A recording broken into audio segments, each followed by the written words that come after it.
मारो, तोड़ दो सारों को, पूरे बुलडोजर चला दो। हमको हमारे वक्फ प्रॉपर्टीज होना, हमको हमारे वक्फ प्रॉपर्टीज पूरे वापिस होना होना होना। हमको वक्फ प्रॉपर्टीज, हम खामोश बैठने वाले नहीं। मामू से बदतर हालत होंगी अगर हमको वक्फ प्रॉपर्टीज नहीं मिलेंगे तो। अस्सलाम वालेकुम दोस्तों, इस तरह के न्यूज़ आर्टिकल तो आपने पढ़े होंगे। वक्फ की ज़मीन स्कूल चलाने के लिए दी गई, लेकिन वो थोड़े दिन के बाद में फार्म हाउस बन गया। और जो वक्फ की ज़मीन के जो रिकॉर्ड्स होते हैं वो रिकॉर्ड रूम को लॉक डाल दिया गया है। कई सालों से ये रिकॉर्ड रूम खोला भी नहीं गया। वक्फ की ज़मीन दरअसल वो ज़मीन होती है जो नेक इंसान क्या करते हैं, अपनी ज़ाती ज़मीन को अल्लाह की राह में दे देते हैं। दीन के लिए इस्तेमाल कर लो, कौम के लिए इस्तेमाल कर लो कहकर दे देते हैं। उस ज़मीन को वक्फ की ज़मीन बोलते हैं। पूरे तेलंगाना और आंध्र प्रदेश के अंदर 80,000 से ज्यादा ऐसे प्रॉपर्टीज है जिनके ऊपर कब्जा कर लिया है। वक्फ बोर्ड के रिकॉर्ड रूम के अंदर ये डिटेल्स मौजूद है कि वो वक्फ की प्रॉपर्टी है बोलकर। इसी को लेकर एमबीटी के स्पोक पर्सन अमजदुल्ला खान ने काफी सारे सवाल उठाए, एलिगेशन लगाए। इनका क्या कहना है वो भी सुनाएंगे। उससे पहले chief minister Revanth Reddy election से पहले जब कैंपेनिंग करने के लिए आए थे, अमजदुल्ला खान खालिद के वालिद साहब के बारे में कहा था कि जब से उनका इंतकाल हो चुका है तब से ओल्ड सिटी के गरीब लोगों के लिए आवाज उठाने वाला कोई भी मौजूद नहीं। उनका थोड़ा सा बयान का हिस्सा सुन लीजिए। అక్కడ చాంద్రాయన్ గుట్ట అమానుల్లా ఖాన్ గారు చచ్చిపోయినాక నిజంగా పేదలకు అండగా నిలబడే నాయకుడే లేకుండా పోయిండు। वक्फ बोर्ड काफी सारे केसेस पिछली गवर्नमेंट से हार चुका था। इससे मुतालिक भी इन्होंने क्या सवाल उठाए यहाँ पर आप सुन सकते हैं। मामू रहता, अगर कोई रक्कास को भी अगर मामू बोल दिए तो उसके दिल में मोहब्बत आ जाती। ये बेचारा जो है केसीआर जैसा ही इख्तिदार में आया हमको भूल गया।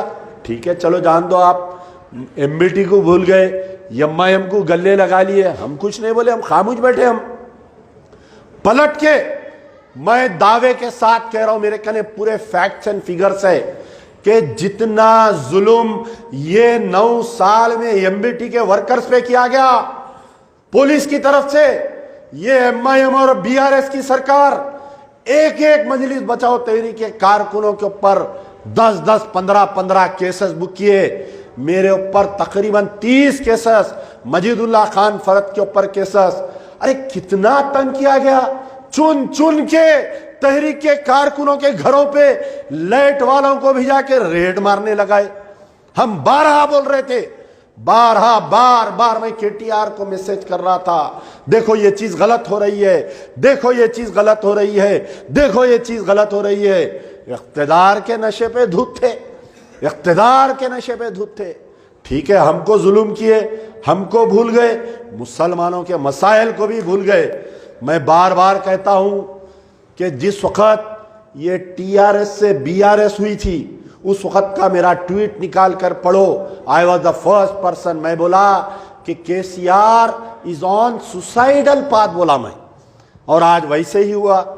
जब ये मस्जिदों को शहीद किए सेक्रेटेरिएट के, सबसे पहला अमजदुल्ला खान बयान दिया। पता नहीं मैं कभी कोई तकरीर करता हूं तो मैं कोई ऐसा प्रिपेयर होके आज ये बात करना, ये ऐसे इस मुद्दे पे बोलना नहीं, बस एक लहर आ जाता जहन में, हम बोल देते। मैं उस दिन एक बयान में कहा क्या है, केसीआर तू ये महल बना रहा है लेकिन अल्लाह तुझे कदम रखने नहीं देगा ये महल में, बोला मैं। और वैसे ही हुआ, सेक्रेटेरिएट बन के दुल्हन बन के तैयार हो गई, लेकिन ये नक्टा मामू आज सेक्रेटेरिएट में जाने के काबिल नहीं है। ये अल्लाह की मार है, इसको बोलते अल्लाह की मार। अब मामू के साथ साथ भांजे को भी पढ़ना चाहिए, नहीं पढ़ना चाहिए मार? अब आप बताइए कि 10 साल से पूरे 9 साल इख्तिदार में रहे ये लोग। आप बताओ, मैं चैलेंज कर रहा हूं असदुद्दीन ओवैसी, अकबरुद्दीन ओवैसी, पुराने एमएलए, नए एमएलए, ओल्ड सिटी में कोई एक बड़ा प्रोजेक्ट बताओ आप। ओल्ड सिटी में नहीं, ओल्ड सिटी में कई फैक्ट्रीज डाले क्या, बताओ आप? नहीं डाले। हैदराबाद पार्लियामेंट के बाजुक में एक महेश्वरम पार्लियामेंट है, क्या नाम है उसका? नहीं, चिवड़ला पार्लियामेंट कॉन्स्टिट्यूंसी है, जिसमें महेश्वरम, चिवड़ला, परगी, टांडूर, न जाने 7 असेंबली। डॉक्टर रंजीत रेड्डी, चलो अपन दोनों का मुकाबला करेंगे, हैदराबाद पार्लियामेंट और चिवड़ला पार्लियामेंट। मेरे पास एक स्पीच है केटीआर की और डॉक्टर रंजीत रेड्डी की। 157 एमएनसी कंपनीज चिवड़ला में आए। कहां पर आए? चिवड़ला में 157 मल्टीनेशनल कंपनीज। और हैदराबाद को क्या मिला?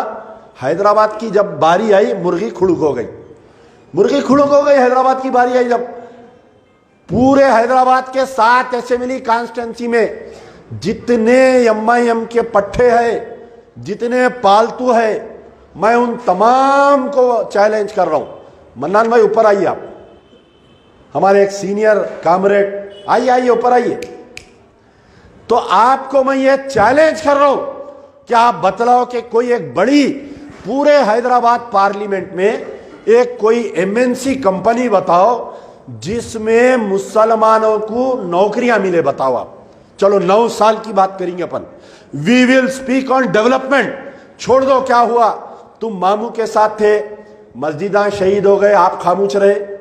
उसके बाद में एनकाउंटर हुए, आप खामोश रहे। आप जो है शादी मुबारक का तो ऐसा ढंडोरा पीटे, आप बताओ कि आप शादियां नहीं हो रही मुसलमानों के, नई सरकार में क्या शादी मुबारक नहीं आ रही?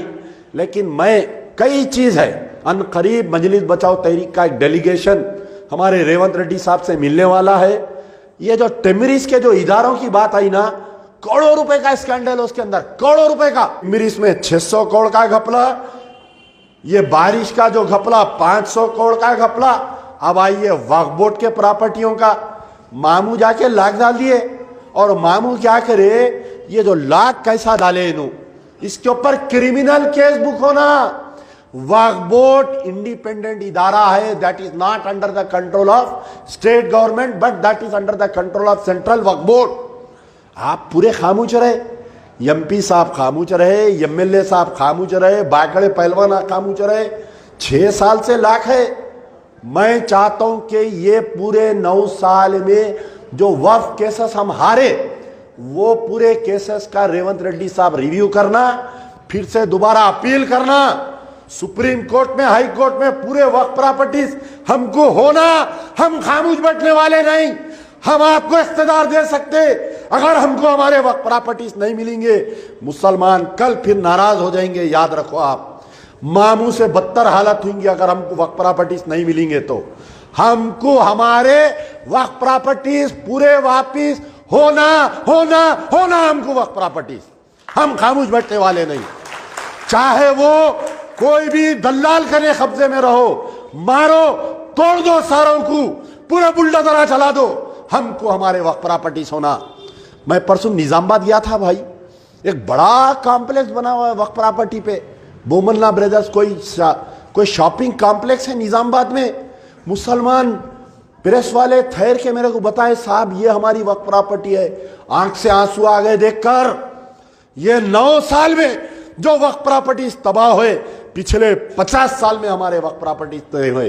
अगर सही इंक्वायरी हुई, मामू अंदर, मामू का बेटा अंदर, मामू का भांजा अंदर, मामू का भतीजा अंदर, मामू का मुंह बोला भांजा भी अंदर, ये पूरे बस भर के जाएंगे चंचलगुड़ा जेल को। अब देखना ये होगा चीफ मिनिस्टर से मिलने के बाद चीफ मिनिस्टर इससे मुतालिक क्या करते हैं। आप लोग क्या राय इससे मुतालिक कमेंट जरूर करिए। इंशाल्लाह अगले वीडियो में मुलाकात होगी। अल्लाह हाफिज।